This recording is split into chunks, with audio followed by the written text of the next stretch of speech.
Chère fleuve méridienne, cher fleuve méridien, bonjour.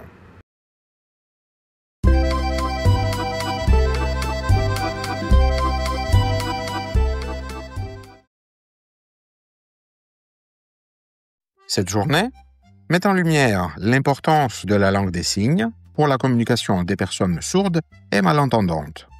Elle rappelle que cette langue est un outil culturel et identitaire à part entière et qu'elle favorise l'inclusion. Voie F, destination sentier tracé.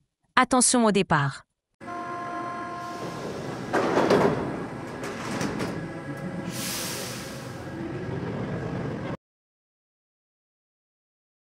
Première question. Parle-t-on avec les mains dans votre pays? On utilise parfois des gestes pour dire bonjour, montrer quelque chose ou exprimer une émotion. Même quand on parle, on accompagne souvent ce que l'on dit avec des signes simples pour être plus clair et mieux se faire comprendre.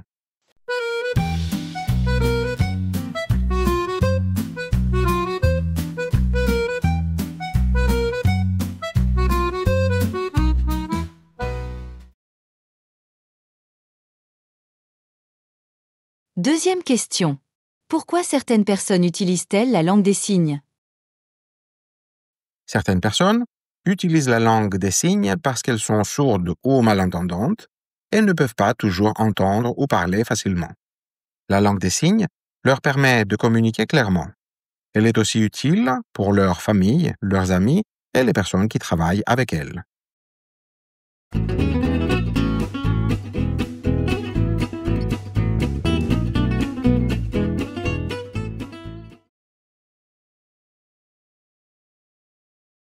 Troisième question. À votre avis, est-il facile ou difficile d'apprendre la langue des signes? Voulez-vous l'apprendre? Cela semble difficile parce qu'il faut apprendre beaucoup de signes et bien utiliser les mains et le visage. Mais certains élèves diront que c'est possible et même amusant et qu'ils aimeraient apprendre pour pouvoir aider ou communiquer avec plus de gens.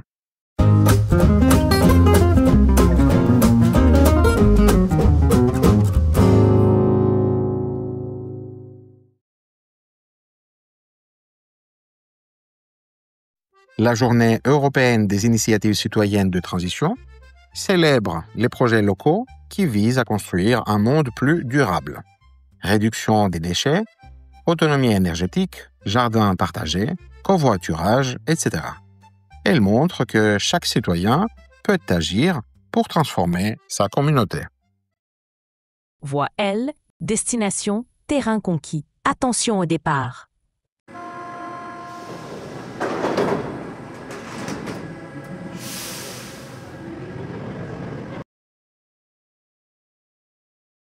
Première question. Connaissez-vous des initiatives zéro déchet?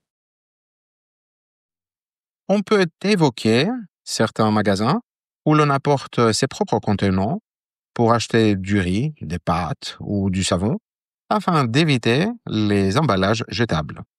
Il existe aussi des ateliers où l'on apprend à fabriquer soi-même des produits ménagers naturels, comme de la lessive ou un nettoyant multi-usage, ce qui permet de limiter les bouteilles en plastique. Des associations organisent parfois des nettoyages collectifs de plages, de forêts ou de quartiers pour ramasser les déchets et sensibiliser les habitants. De leur côté, plusieurs communes mettent en place des composteurs collectifs pour recycler les déchets alimentaires, tandis que certaines écoles ou entreprises installent des fontaines à eau pour réduire l'usage des bouteilles en plastique. De nombreuses familles préfèrent également échanger ou acheter des objets d'occasion plutôt que du neuf. Enfin, des influenceurs sur les réseaux sociaux montrent comment réparer des objets au lieu de les jeter ou comment réduire le gaspillage alimentaire, encourageant ainsi des pratiques zéro déchet au quotidien.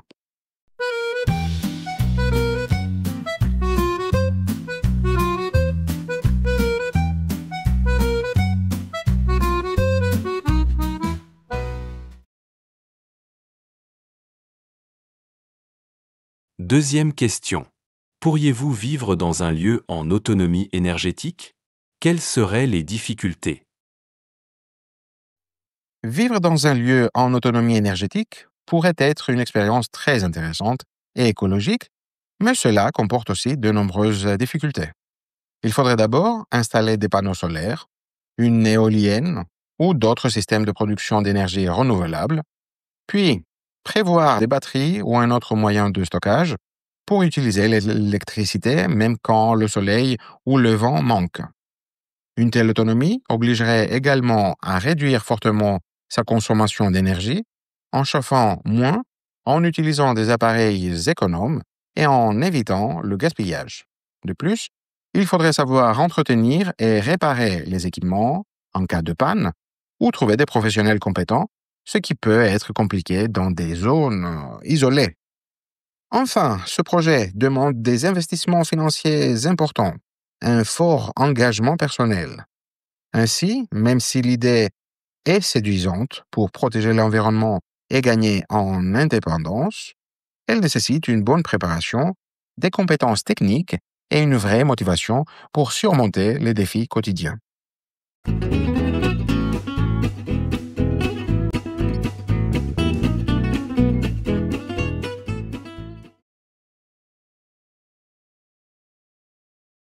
Troisième question. Que pourriez-vous faire, à votre niveau, pour produire moins de déchets ou économiser de l'énergie? Pour produire moins de déchets ou économiser de l'énergie, on peut adopter plusieurs gestes simples. Par exemple, trier correctement les déchets et choisir des produits avec peu ou pas d'emballage aide à limiter le gaspillage. Utiliser des sacs réutilisables au lieu de sacs en plastique et privilégier l'achat d'objets d'occasion plutôt que du neuf réduit aussi les déchets. Pour économiser l'énergie, on peut prendre moins souvent la voiture et privilégier la marche, le vélo ou les transports en commun. Il est également utile d'éteindre les lumières et les appareils électriques lorsqu'ils ne sont pas utilisés et de baisser légèrement le chauffage. Enfin, réparer les objets abîmés au lieu de les jeter permet d'allonger leur durée de vie. Ces petits gestes, répétés par de nombreuses personnes, peuvent avoir un grand impact sur la planète.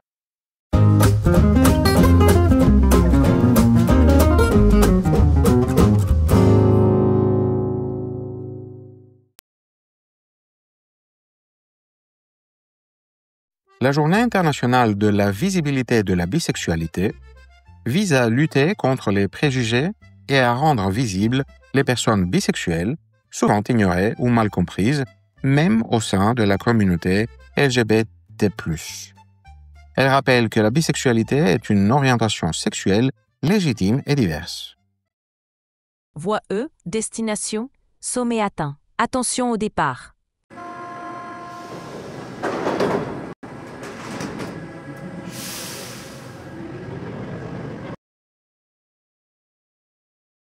Première question.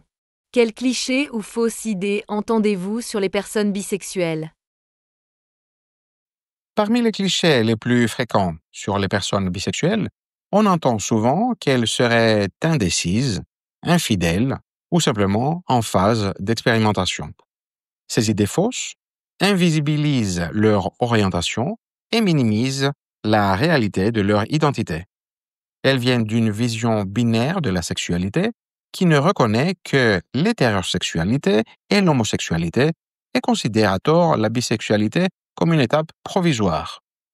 En réalité, être bisexuel signifie simplement être attiré par plus d'un genre, et cela ne dit rien du sérieux d'une relation ou de la fidélité d'une personne. Ces stéréotypes alimentent des discriminations et peuvent décourager certaines personnes bisexuelles d'affirmer leur orientation, d'où l'importance de les déconstruire et de promouvoir une meilleure compréhension de la diversité des identités.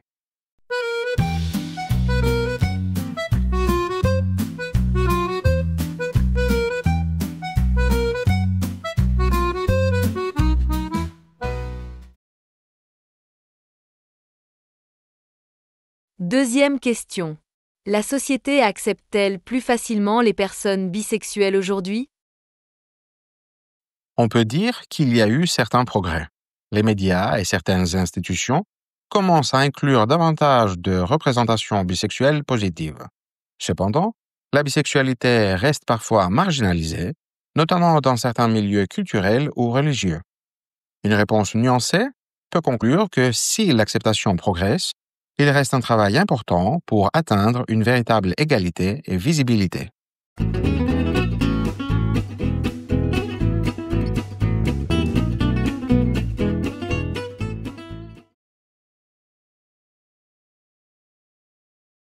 Troisième question.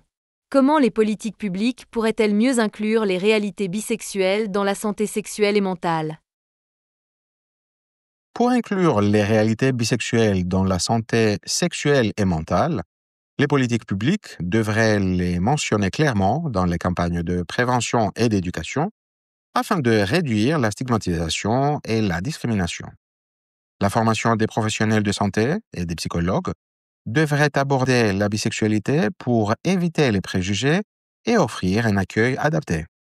Des ressources spécifiques, comme des groupes de parole ou des lignes d'écoute et des enquêtes distinguant la bisexualité d'autres catégories, aideraient à mieux comprendre et soutenir ces personnes.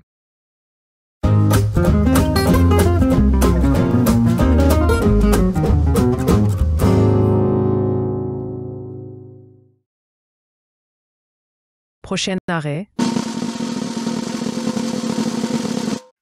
Frère Jacques, dormez-vous. Sonnez les matines, ding ding dong. Merci d'avoir regardé cette vidéo. Si elle vous a plu, mettez un pouce bleu et abonnez-vous pour ne rien manquer. N'hésitez pas à la partager si vous la trouvez utile et à laisser un commentaire pour donner votre avis.